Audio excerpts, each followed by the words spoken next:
அஸ்ஸலாமு அலைக்கும். முதல்ல இந்த இடத்துல நிற்கிறதுக்கு நான் ரொம்ப பெருமைப்படுறேன். என் ஊர், என் மண் மதுரை. திருப்பி எப்படா நம்ம மதுரைக்கு குடி போகலான்னு தான் இன்னைக்கும் நான் நினைச்சிட்டு இருக்கிறேன். எங்க ஊருக்கு போகணும்னு நான் நினைக்கல. மதுரை என்ன இருக்கு இந்த ஊர்ல ஒன்றும் தெரியல. ஆனா நமக்கு ஒரு ஈர்ப்பு அது ஏற்படும். இந்த படத்துடைய டைரக்டர் மீரா கதிரவன் சார் என்னமோ இது கிட்டத்தட்ட ஒரு 13-14 வாரத்தை நெருங்கிட்டு இருக்கணும்னு நினைக்கிறேன். அவர் ஊரா காத்தா சுத்திட்டு இருக்கார். நான் என் பொண்டாட்டி பின்னால தான் ரொம்ப சுற்றுவேன். இப்போ அதை விட்டுட்டு இவர் பின்னால சுற்றிட்டு இருக்கிறாங்க. 2 விதத்தில் தான் அவர் பார்க்க முடியுது. ஒன்று இப்படி மொபைல், இல்லாட்டி இப்படி என்ன பந்தமோ தெரியல. நானும் அவர் கூடவே சுற்றிட்டு இருக்கேன். நானும் கடைசி வரைக்கும் சொன்னேன், ஏதாவது ஒரு டுவேட்டோ ஒரு சின்ன பாட்டு மாதிரி எனக்கு வைங்கன்னு கேட்டேன். அவர் கேட்கவே இல்லை. வச்சிடலாம் சார், அதை வச்சு தனியாக ஒரு படம் எடுத்துடலாம் சார். இன்னும் சொல்ல போனா நான் என் முதல்ல சைட் அடிச்சது ஒரு முஸ்லீம் பொண்ணு தான். அது ஒரு 13-14 வயசு இருக்குன்னு நினைக்கிறேன். அப்ப ஆரம்பிச்சிருக்கு ஹபீபி. அத்தனை நாட்களிலும் இஸ்லாமிய வீட்டு சாப்பாடு தான் சாப்பிட்டேன் நான். எனக்கு வாழ்க்கை கொடுத்ததே ஒரு இஸ்லாமிய கடவுள் ராஜிகரன் என்கிற சையத் அப்துல் காதர் தான். நான் எப்படி ஹபீபி நடிக்காம இருக்க முடியும்? யூசுபாயாக வாழ்ந்த திரு கஸ்தூராஜா சார் அவர்களை பேசுகிற மாதிரி. அஸ்ஸலாமு அலைக்கும். அல்லாஹ் போதுமான. முதல்ல இந்த இடத்துல நிற்கிறதுக்கு நான் ரொம்ப பெருமைப்படுறேன். மெய் சிலிர்க்கும் எனக்கு. என் ஊர், என் மண் மதுரை. நான் நடக்காத தெருவு இல்லை, நான் சுத்தாத இடம் இல்லை. 1972, 73, 74, 75 இந்த 4 வருஷங்களும் இந்த பக்கம் ஆரப்பாளையம், பொன்னாகரம், ஆரப்பாளையம் கிராஸ் ரோடு, அத்தானியபுரம், தக்கநேரி, அச்சம்பத்து, திருப்பரங்குன்றம், ஆரியப்பட்டி, திருநகர், இன்னும் மெஜரா போர்ட்ஸ் என மதுரைக்கு வரவழைச்ச ஒரு நிறுவனம். இப்போ ஊர்ல இருந்து வரும்போதே பாத்தீங்கன்னா எங்க ஊர் இங்க இருந்து ஒரு 100 கிலோமீட்டர் இருக்கும். மல்லிகாபுரம்னு ஒரு ஊரு, தேவாரம் அப்படி சொன்னதான் தெரியும் நினைக்கிறேன். பண்ணைப்புறம் தெரியும் எல்லாருக்கும். பண்ணைப்புறத்தோட ஒத்து இருக்கிற ஒரு மல்லிகாபுரம் தான். அங்க போகும்போது கூட எனக்கு அவ்வளவு ஒரு ஈர்ப்பு ஏற்படுறது இல்லை. பிளைட்ல வரும்போதே கீழே மதுரை தெரியுதுன்னு அப்படியே ஜில்னு மதுரை தெரியுது. எனக்கு மட்டும் இல்லை, என் மனைவிக்கும் அப்படித்தான். அது என்னமோ ஏதோ இந்த பட்டிக்காடா பட்டணமாங்கிற படத்துல வி.கே. ராமசாமி சொல்லுவார், மதுரை சுத்தின கழுது கூட ஊரும் போகாதுன்னு. உண்மையிலே இது ஒரு மந்திரமான நகரம் தான் மதுரை. திருப்பி எப்படா நம்ம மதுரைக்கு குடி போகலான்னு தான் இன்னைக்கும் நான் நினைச்சிட்டு இருக்கிறேன். எங்க ஊருக்கு போகணும்னு நான் நினைக்கல. மதுரை என்ன இருக்கு இந்த ஊர்ல ஒன்றும் தெரியல. ஆனா நமக்கு ஒரு ஈர்ப்பு அது ஏற்படுது.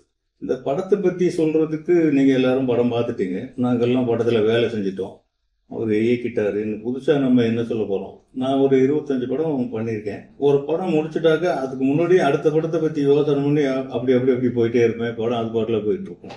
இந்த படத்துடைய டைரக்டர் மீரா கதிரவன் சார் என்னமோ இது கிட்டத்தட்ட ஒரு 13-14 வாரத்தை நெருங்கிட்டு இருக்கணும்னு நினைக்கிறேன். அவர் ஊரா காத்தா சுற்றிட்டு இருக்கார். 2 விதத்தில் தான் அவர் பார்க்க முடியுது. ஒன்று இப்படி மொபைல், இல்லாட்டி இப்படி என்ன பந்தமோ தெரியல. நானும் அவர் கூடவே சுற்றிட்டு இருக்கேன். நான் என் பொண்டாட்டி பின்னால தான் ரொம்ப சுற்றுவேன். இப்போ அதை விட்டுட்டு இவர் பின்னால சுற்றிட்டு இருக்கிறாங்க. ஒரு கலைஞன், அவனுக்குள்ள இருக்கிற துடிப்பு. ஏன்னா நான் ஒரு கதை எழுதி அதை ஒரு நல்லபடியாக எடுக்கணும்னு முயற்சி பண்ணி எடுப்பேன். ரொம்ப மெனக்கிட மாட்டேன் நான். ஆனால் அவர் எடுக்கும்போது நான் முழுக்க அவருடைய ஈடுபாடு எவ்வளவு இருக்குன்னு முழுசா பார்த்திருக்கேன். நான் ஒரு 200% இந்து. நான் அதுக்குள்ள இருக்கிறத வச்சுதான் நான் ஒரு படமா எடுப்பேன். அவர் இப்போ ஒரு மதத்தை அனலைஸ் பண்ணி அவர் இப்படி எடுக்கிறாருன்னு எனக்கு தெரியவே தெரியாது. அவர் பல விஷயங்களை என்னை ஏமாத்தி இருக்காரு. அதுல இது ஒரு விதம். என்ன இங்க ஒருத்தர் பேசினார், நீங்க தானே, உங்க பேர் என்ன? அவரை ஷூட்டிங் ஸ்பாட்டு கூட்டிட்டு எனக்கு ட்ரெயின் பண்ணியிருந்தாருன்னா இப்ப இருக்கிற யூசுப் பாயோட 1000 பங்கு நல்லா பண்ணிருக்கேன். இவ்வளவு விஷயங்களை நீங்க எனக்கு சொல்லிக் கொடுக்கல. மீரா கதிரவன் உங்க மேல மிகப்பெரிய குற்றச்சாட்டு. இவ்வளவு சொல்லிக் கொடுக்கல. அவர் இந்த பொட்டி பிரிக்கிறதுல இவ்வளவு இருக்கு, இந்த சாலிகா கேசட் ரெக்கார்ட் பண்றதுல இவ்வளவு இருக்கு, இந்த பொண்கள் தண்ணிக்கு போவாங்க அந்த பகுதியில எனக்கு சொல்லவே இல்லை, என்கிட்ட காட்டவே இல்லை. நானும் கடைசி வரைக்கும் சொன்னேன், ஏதாவது ஒரு டுவேட்டோ ஒரு சின்ன பாட்டு மாதிரி எனக்கு வைங்கன்னு கேட்டேன். அவர் கேட்கவே இல்லை. வச்சிடலாம் சார், அதை வச்சு தனியா ஒரு படம் எடுத்துடலாம் சார். இப்போ இன்னொரு படம் என்னை வச்சு எடுப்பாருன்னு நினைக்கிறேன். இந்த படத்துல அனுபவிச்சது பத்தாது. உண்மையிலேயே அவரை ரொம்ப எவ்வளவு பாராட்டினாலும் தகும். ஒரு 25 படம் பண்ணிட்டு அதுக்கப்புறம் என் பிள்ளைகள் சினிமாவுக்கு வந்ததுனால அவங்களுக்காக பாதுகாப்பா இருக்கணுமே, அவங்களுக்காக பின்புலமா போய் என்னுடைய இயக்குனர் வேலை கொஞ்சம் கொஞ்சமா குறைஞ்சு அதுக்கப்புறம் பிள்ளைகள் எல்லாம் செட்டில் பண்ணிட்டு கல்யாணம் பண்ணிட்டு பேர பிள்ளைகள்லாம் ஆகி நிம்மதியா ஓய்வெடுக்கலாம்னு இருந்த சமயத்துல ஓய்வு எடுத்துக்கிட்டு இருந்த சமயத்துல இவர் நுழையிறாரு வீட்டுக்குள்ள, மேல இப்படி இப்படி அப்படின்னு என்னை கூட்டிகிட்டு போய், முதல்ல நான் அதை பண்ண முடியாதுன்னு சொல்லிட்டேன். ரெண்டாவது, இது என்னங்க முஸ்லீம் கதைங்கிறீங்க, எப்படி பண்றதுன்னு சொல்லிட்டேன். மூணாவது, நான் ரொம்ப கோபக்காரன், உண்மையிலேயே நான் ரொம்ப கோபக்காரன். என்னை உங்களால வேலை வாங்க முடியாது, கஷ்டப்படுவீங்க, படம் பாதியில நின்றுடும், இப்படியெல்லாம் சொன்னா இல்லையா? உண்மைதானே. இருந்தாலும் அவர் விடாம, எனக்கு நடிக்க தெரியாதுங்கன்னு சொன்னேன். எனக்கு நடிக்க தெரியாது, யதார்த்தமா தான். இப்ப கொஞ்ச நேரம் பொறுத்து உங்களை எல்லாம் திட்ட போறேன், அதுவும் செய்வேன். அவர் இல்ல நீங்க நடிக்கலாம் வேண்டாம், இந்த முகம் தான் எனக்கு வேணும், நீங்க அப்படியே உட்காருங்க, எழுந்து போங்க, அவ்வளவுதான் சொன்னாரு. அவ்வளவுதான் செய்ய சொன்னாரு, நான் அவ்வளவுதான் செஞ்சேன். இப்போ எனக்கு உண்மையிலேயே உங்ககிட்ட மன்னிப்பு கேட்க வேண்டிய ஒரு இடம் இது. இந்த படத்துல போய் இறங்கும் போது பார்த்தாக்க பாருங்க, இவங்கெல்லாம் முகங்களா சொல்லுங்க. இன்னும் அந்த படத்துல நடிச்சவங்களை பாத்தீங்கன்னா யாருகிட்டையுமே ஒரு நடிகர்களுக்கான முகமே இருக்காது. என்னடா இவர் நம்மளை தேவையில்லாம கூட்டிட்டு நீங்க உட்கார வச்சுக்கிட்டு, அதுவும் ஒரு ஷாட் எடுப்பாங்க, என்னை கீழே உட்கார வச்சுட்டு அந்த பொண்ணை ஒரு மாடியில கூட்டிட்டு போய் ரூம்ல வச்சுக்கிட்டு மணிக்கணக்கா எடுப்பாரு. என்னதான் எடுக்கிறாங்கன்னு அசிஸ்டன்ட் டைரக்டருக்கு சத்தம் போட்டுருக்கேன். ஏப்பா நான் இங்க உட்காந்துருக்கேன், என்னையா நடக்குது அந்த ரூமுக்குள்ள, ஒரு லைட்டுக்கு மேல வைக்க முடியாதே. அப்புறம் தான் இந்த இது தெரியுது அவர் என்ன பண்ணி இருக்காரு அப்படின்னு. அந்த கேசட் ரெக்கார்டு பண்றதையும் அதுல அனுப்புறதையும் எடுத்திருக்காரு. இதெல்லாம் என் வாழ்க்கையில நிறைய விஷயங்கள். ஒரு இஸ்லாமிய மதம்னா எனக்கு நிறைய பேர் இஸ்லாமியர்களோட தொடர்பு இருக்கு, நான் இஸ்லாமியரோட பழகிருக்கேன். எனக்கு வாழ்க்கை கொடுத்ததே ஒரு இஸ்லாமிய கடவுள் ராஜிகரன் என்கிற சையத் அப்துல் காதர் தான். இவ்வளவு இருந்தும் இன்னைக்கு அந்த படத்துல நான் பார்க்காத விஷயம், நான் முதல்ல தாய் வயிற்றிலிருந்து பிறந்தா எப்படி பார்ப்போம் அந்த மாதிரி பார்க்கிற நிறைய விஷயங்கள் இந்த படத்துல எனக்கு புலப்பட்டது. மதம்ங்கிறது நாம போட்டுக்கிட்ட சட்டை தான், நாம போட்டுக்கிட்ட உடைகள் தானே தவிர மதம்னு ஒண்ணு இருக்கிறதுனால எனக்கு நம்பிக்கையே கிடையாது. மண்ணில் பிறந்தவர் அனைவருக்கும் மனிதன் என்கிற ஒரு பெயரை தவிர மற்ற பெயர்கள் அனைத்தும் பொய் அப்படிங்கிறது தான் என்னுடைய கொள்கை. எனக்கு ஜாதியும் கிடையாது, மதம் கிடையாது. நீங்க பணம் கொடுத்தாலும் வாங்கிட்டு நடிப்பேன், இவர் பணம் கொடுத்தாலும் வாங்கிட்டு நடிப்பேன், மீரா கதர்வனே மறுபடியும் பணம் கொடுத்தாலும் வாங்கிட்டு நடிப்பேன். எங்க குடும்பத்திலே கிடையாது யாருமே இந்த ஜாதி மதங்களை பத்தி பேசி. அப்படி இருக்கும்போது இந்த மதத்துல எவ்வளவு விஷயங்கள் இருக்கு. அவங்க வாட்டில முதல் நாள் ஷூட்டிங் போய் ஒரு ஆயிரக்கணக்கான இஸ்லாமியர்கள் அந்த தர்காவில் அங்க போய் இவரை வச்சுட்டு நீங்க தொழுகை நடத்துங்கிறாங்க. எப்படிங்க நடத்துறதுல எனக்கு அவங்கெல்லாம் என்ன பண்றாங்களோ பார்த்துட்டு பண்ணுங்க சார், கேமரா படத்துல ஒழிச்சு வச்சுட்டு இப்படி சொல்றாரு. மாட்டிக்கிட்டா யார் வாங்குறது? சரி நான் ஏதோ பண்ணேன், பக்கத்துல இருக்கிறவங்கள பார்த்தேன், பண்ணேன், ரொம்ப நல்லா இருக்குன்னு சொன்னாங்க. அப்புறம் எல்லா முஸ்லீம்ஸும் ஹக் பண்ணாங்க. இதெல்லாம் எப்படி நிகழ்ந்தது எனக்கு தெரியல. நானும் ருத்ராட்சம் போட்டிருக்கேன், சாமி கும்பிடுவேன், சிவபெருமான கும்பிடுவேன். எங்க வீட்டம்மா மணிக்கணக்கா பூஜை ரூம்லயே உட்காந்துருப்பாங்க. அவங்க வேண்டிக்கிறது நான் எங்களுக்கு தான். விஜயலட்சுமி வேண்டிக்கிறது பூராமே எனக்காகவும் என் 4 குழந்தைகளுக்காகவும் தான், பேர பிள்ளைகளுக்காகவும்.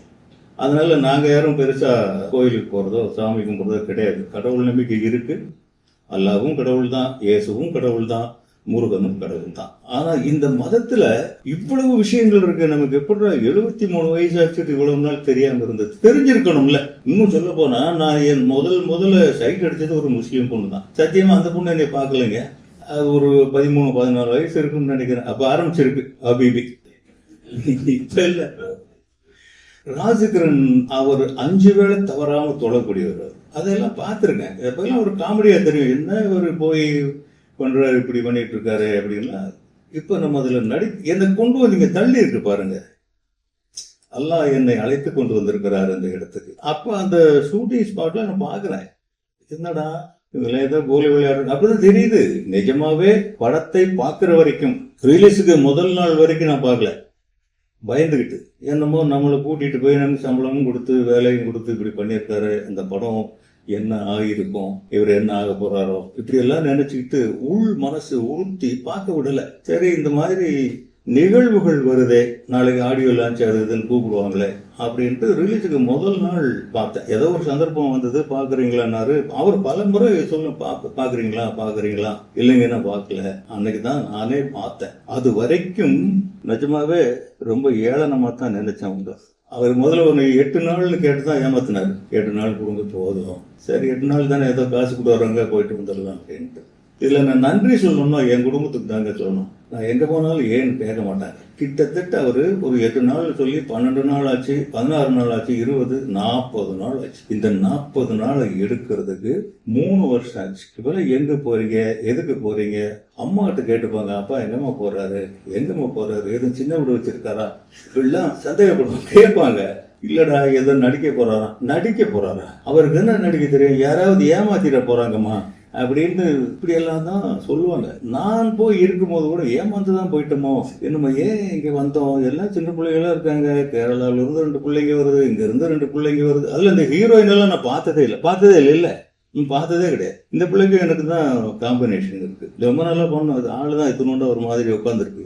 பர்வீன், இந்த பர்வீன் பொண்ணு நான் பார்த்ததே இல்லை, ஆனா படத்துல இருக்காங்க. படத்துல பார்த்தா என்னோட சேர்ந்து நடிச்ச மாதிரியே இருக்கு. அதான் மேக்கிங்கிறதுக்கும் நம்ம பார்க்கறதுக்கும் நிறைய வித்தியாசம் இருக்கு. அதுக்காக உங்ககிட்ட மன்னிப்பு கேட்டுக்கிறேன். எனக்கு ஒரு அனுபவம் இருந்தும் கூட அவர் ஒரு நல்ல இயக்குனர்னு எனக்கு தெரியும். ஆனா அந்த படத்தை ஒத்துக்கிட்டதுக்கு ஒரே காரணம் அதுவும் கூட. ஆனா அங்க போய் இந்த ஆளுகளை பார்த்து, யூனிட்டை பார்த்து, அதை பார்த்து, இதை பார்த்து, திடீர்னு ஒரு காஸ்டியூமர் ஓடி போறான், திடீர்னு ஒரு அசிஸ்டன்ட் ஓடி போறான், நம்மகிட்டே அப்படித்தான் ஓடி போயிடுவானுங்க. என்ன இப்படி இருக்காங்களே, இது தேர்மா அப்படிங்கிறது எனக்கு நிறைய இந்த ஏளனமா நினைச்சிருக்கேன். இன்னைக்கு பிரமிக்கிறேன். அந்த ரிலீஸ் ஆனதுக்கு அப்புறத்துல இருந்து இப்ப இங்க நிக்கிற வரைக்கும், இனி கூட ஒரு சென்னை கூட்டிட்டு போய் போதுங்க நீங்க வீட்டுக்கு போங்கன்னு சொல்ற வரைக்கும் அவர் கூட தான் இருப்பேன். அப்படித்தான் இருந்துகிட்டு இருக்கேன், அப்படித்தானே இருக்கேன். ஆனா நம்ம தான் இருப்போம் கூட. அவர் போன்ல பேசிக்கிட்டே இருப்பாரு, யார்கிட்டயா சத்தம் போட்டுக்கிட்டு இருப்பார். அவர் படுற பாடு இருக்கு, நீங்க எல்லாம் அதைத்தான் உங்களுக்கு கொஞ்சம் அறம் பாடுற மாதிரி இருக்கும். நீங்கெல்லாம் சொல்றீங்க ஏன் இஸ்லாமிய படங்கள் வர்றதில்லை, அவர் ஒரு இஸ்லாமியர் தான் படம் எடுத்துட்டார். இந்து படங்கள் ஏன் நிறைய வருது? இது இந்துக்கள் அதிகமா இருக்கிற ஒரு நாடு, இது வியாபாரம். அவங்கள நம்பி படம் எடுத்தாதான் அதிகபட்சம் பாக்குறாங்க. அது குப்பை படமா இருந்தாலும் ஏதோ ஓடிடுது. இஸ்லாமியர்கள் சினிமாவுக்கே போறதில்லைன்னு உங்களுக்குள்ள ஒரு கண்டிஷன் வச்சிருக்கீங்க. இப்பவும் தயங்கி தான் சினிமாவுக்கு வர்றீங்க. பாராட்டுறோம், இல்லாட்டி குறை சொல்றோம். இன்பிட்வீன்ல நம்ம ஒன்றும் பண்றது இல்லை. எப்படி படம் வரும் உங்களுக்கு? நீங்க இத்தனை பேர் போதும், அந்த படத்தை கொண்டாடுங்க, நல்லா ஓட வைங்க, பெருசா பேர் வாங்க வைங்க. அந்த மனுஷன் கிட்டத்தட்ட ஒரு 4-5 வருஷமா சரியா தூங்கி பார்த்ததில்லை. அந்த ஷூட்டிங் ஸ்பாட்ல சேர் போட்டு உட்காந்து நான் பார்த்ததில்லை. ஏண்டா முஸ்லிம்ஸ் இப்படி எல்லாம் இருப்பாங்களா? அப்படி பல வகைகள்ல எனக்கு உதாரணம் இருந்திருக்காரு. நானே பல வகைகள்ல அவருக்கு உதாரணம் இருந்தேன்னு அவர் சொல்லியிருக்காரு. இருந்தாலும் கூட ஒவ்வொரு வயசும் பத்துக்கிற வயசு தானே. இதனால இப்படி கஷ்டப்படுறாரு, இப்படி கஷ்டப்பட்டு ஒரு உருப்படாத படத்தை எடுக்கிறாரு. அப்படிதான் எனக்கு தோணுச்சு அன்னைக்கு. அவருக்கு என்ன சப்போர்ட் பண்ண போறீங்க நீங்க? இந்த மீட்டிங் எல்லாம் போதுமா? இந்த மீட்டிங்க்கு உங்களுக்கு செலவே கிடையாது. நாங்க இத்தனை பேர் பிளைட்ல டிக்கெட் போட்டு கார் வச்சு வந்து ஹோட்டல் தங்கிட்டு இங்க வந்திருக்கோம். அவருக்கு என்ன நீங்க உத்தரவாதம் கொடுக்க போறீங்க? அடுத்தது அவர் முஸ்லீம் படமே எடுப்பார், இல்ல நானே எடுக்கிறேன், என்ன சப்போர்ட் பண்ண முடியும் நம்மளால? அதுதான் பேசணும். நீங்க அதுதான் செய்யணும். நீங்களும் படம் எடுங்க, நிறைய இருக்கு சொல்றதுக்கு. யாருக்கும் நான் முதலே சொல்லிட்டேன், எம்மதமும் சம்மதம். எனக்கு ஒன்றும் அதுல மாற்று கருத்தே கிடையாது. இந்த ஷூட்டிங்ல பார்த்தோம்னாக்கா எனக்கு வீட்டு சாப்பாடு தான் பிடிக்கும், வெளியில சாப்பிட மாட்டேன். அதுலயும் என் மனைவி கையால சமைச்சு கொடுத்தாதான் எனக்கு ரொம்ப பிடிக்கும். அங்க வந்து இதை நான் சொன்னேன் அவர்கிட்ட. திடீர்னு பார்த்தாக்க ஒரு பாய் வந்து தக்காளி சாதம் கொடுக்குறாரு, ஒரு பாய் வந்து தயிர் சாதம் கொடுக்குறாரு, ஒரு பாய் வந்து தோரம் பருப்பு சாதம் கொடுக்குறாரு. ஆக நான் அங்கே இருந்த அத்தனை நாட்களிலும் இஸ்லாமிய வீட்டு சாப்பாடு தான் சாப்பிட்டேன். நான் எப்படி ஹபீபி நடிக்காம இருக்க முடியும்? எனக்கு எப்படி அந்த படத்துல அந்த கதாபாத்திரம் வந்து மாறுபட்டு நடிக்க முடியும்? நான் இப்பவும் சொல்றேன், டைரக்டர் பக்கத்துல வச்சுக்கிட்டு எந்த காட்சியிலையும் எனக்காக அவர் மெனக்கெட்டதே கிடையாது. ஒன் மோர் டேக் வாங்கியிருப்பான் அப்படிங்க தெரியல. ஏதோ ஒரு ஷாட் 2-3 ஷாட்ல ஒன் மோர் வாங்கியிருப்பேன்னு நினைக்கிறேன். இல்லை, அதுவும் இல்லையா? சரி, அவரே சொல்லிட்டாரு. அது என் உடலில் எங்கேயோ இஸ்லாமிய ரத்தம் ஓடிக்கொண்டிருக்கிறது. இப்படித்தான் இருந்திருக்கணும். ராஜகிரண் வந்து அப்போ நான் வெறும் உதவி இயக்குனர் தான், அதுவும் விசுவார்கிட்ட. எங்க அவரு பிராமின், அவர்கிட்ட இருந்துட்டு இவர் என்ன தேர்ந்தெடுத்திருக்காரு. ரொம்ப அற்புதமான சமையல்காரர். நெய்மீன் கருவாடும் முட்டையும் உடைச்சு ஊற்றி ஒரு குழம்பு வைப்பாருங்க காலையில. அதுக்கு இட்லி ஊற்றி தோசை ஊற்றி கொடுத்து சாப்பிட வச்சு அப்படி அழகு பார்ப்ப. சாப்பிடுங்க, என்ன சாப்பிடுறீங்க நீங்க, சாப்பிடுங்க நல்லா. ஓ, இவர் அதனாலதான் அந்த படத்துல அப்படி சாப்பிட்டு இருக்காருன்னு நினைக்கிறேன் நான். மத்தியானத்துல மீன் குழம்பு, இது நாள் தவறாமல். நான் வீட்டுல என் மனைவி அவ்வளவு நல்லா சமைப்பாங்க. இங்க மெஜரா கோட்ஸ்ல ஒர்க் பண்ணும்போது அவங்க அந்த கல்யாணம் புதுசு பாவக்காய், உருண்டை பாவக்காயை வந்து கட் பண்ணி துவரம் பருப்பு போட்டு ஒரு சாம்பார் அவ்வளவு ஸ்பெஷலாக வைப்பாங்க. மில்லுல இருந்து மத்தியானத்து சாப்பாடுக்கெல்லாம் வீட்டுக்கு போக முடியாது. அதுக்கு ஒருத்தனை உனக்கு இது வடை போண்டெல்லாம் விற்று வரும், உனக்கு நான் வாங்கி கொடுக்குறேன்னு சொல்லி பேசி சமாளிச்சுட்டு சைக்கிளில் போய் அந்த புது கொண்டாட்டி இல்லையா, அப்படி கொஞ்சம் நாணி கோணி நழுவி பார்த்துட்டு அந்த சாப்பிட்டுட்டு வருவேன். அந்த சாப்பாட்டுக்காகவே கிட்டத்தட்ட பெத்தானியாபுரத்தில் குடியிருந்த சமயம் அது போய் சாப்பிட்டுட்டு மறுபடியும் வருவேன். அதுக்கப்புறம் நான் ருசிச்சு சாப்பிட்டது என் இஸ்லாமிய கடவுள் ராஜகருணை சாப்பாடு தான். நான் ஹபீபி பண்ணாம எப்படி இருக்க முடியும், இல்லாட்டி என்னால எப்படி ஹபீபியில தப்பா நடிக்க முடியும்? அவருக்கு முன்னாடியே அல்லாஹ் என்னை வழி நடத்தி இருக்கிறார். கிட்டத்தட்ட கொஞ்சம் கொஞ்சமா ஒரு முஸ்லீமா மாறின மாதிரி தான் எனக்கு. அல்லாஹோ அக்பர்னு டெய்லி சொல்லாட்டியும் கூட ஒவ்வொரு நாளும் மீரா கதிரவன் அவரை எழுப்புறது என்னுடைய போனா இருக்கும், இல்லாட்டி எழுந்ததுக்கு அப்புறம் முதல் போன் என்னுடைய போனா இருக்கும். அதுவே நான் அல்லாஹ்வை நினைச்ச மாதிரி தான். அவ்வளவு தூரம் இருக்கிறதுக்கு அவர் மேல வச்சிருந்த மரியாதை, வேலையை தவிர எனக்கு வேலை செய்யறதுன்னா ரொம்ப அல்வா சாப்பிட்ட மாதிரி அவ்வளவு பிடிக்கும் எனக்கு நான் வேலைக்கு போயிட்டா என் வேலையை தவிர எதுவுமே தெரியாது. அவர் அவ்வளவு சுறுசுறுப்பா இருக்காரு, யார் சொல்றதையும் கேட்க மாட்டார். நான் ஏதாவது சொல்ல, சார் இந்த இடத்துல இப்படி வச்சுக்கலாமா, சிலதை ஒத்துக்குருவார், அது இல்லை சார் அப்படி இருக்கட்டும், ஓகே இது அவருடைய படைப்பு. ஒரு இயக்குனரை சந்தேகப்படாமல் ஒரு நடிகன் வேலை செஞ்சா தான் அந்த படம் உருப்படும். அப்படி நம்ம வந்திருக்கோம், நம்ம வேலை மட்டும் பார்ப்போம். கிட்டத்தட்ட இன்னைக்கு பாருங்க, எல்லாம் என்னுடைய கெரியர்ல என்னுடைய உழைப்பு, என்னுடைய வேலை, நான் சம்பாதிக்க வேண்டியது எல்லா ரூட்டும் முடிஞ்சு போச்சு. இனி நான் நிம்மதியா வீட்டுல இருந்துக்கிட்டு ஜாலியா சந்தோஷமா என் பேர பிள்ளைகளோட விளையாடிட்டு அப்படி பொழுதுபோக்க வேண்டிய ஒரு தருணம். இந்த நேரத்துல எங்க இருந்தோ ஒரு வாய் வந்து என்னை வீட்டை விட்டு கிளப்பி கூட்டிகிட்டு போய் நடிக்க வச்சு, நான் என்ன பண்றேன்னே தெரியாம அவ்வளவு நாள் நடிச்சு, இன்னைக்கு எங்க பார்த்தாலும் யூசுப் பாய் யாருமே கஸ்தூரி ராஜான்னு சொல்ல மாட்டேங்கிறேன். இப்பதான் கொஞ்ச நாள் யோசிச்சுட்டு இருக்கேன், பேசாம யூசுப் பாய்னு மாத்திக்கலாமா, அது சொல்றதுக்கு ஈஸியா இருக்கு. அந்த அளவுக்கு என்ன ஒரு குரு ஸ்தானத்துல அவர் வச்சு மிதிக்க நினைக்கிறேன். அவர் சொல்லவே வேண்டியதில்லை, என் மகனுடைய வயசு அவருக்கு, அவருடைய கம்மி இருந்தா கூட அவருடைய தொழில் பக்தி அவர் இன்னும் நல்லா வரணும். இஸ்லாமிய சமூகத்துக்காகவே நிறைய படங்கள் பண்ணணும். என்னுடைய ஆசீர்வாதங்கள். உங்களை எல்லாம் அங்க பார்த்ததுல ரொம்ப மகிழ்ச்சி. நம்ம எல்லாம் ஒரு மதம் தான், நான் உங்க மதம் தான், நீங்க எங்க மதம் தான். நன்றி, வணக்கம்.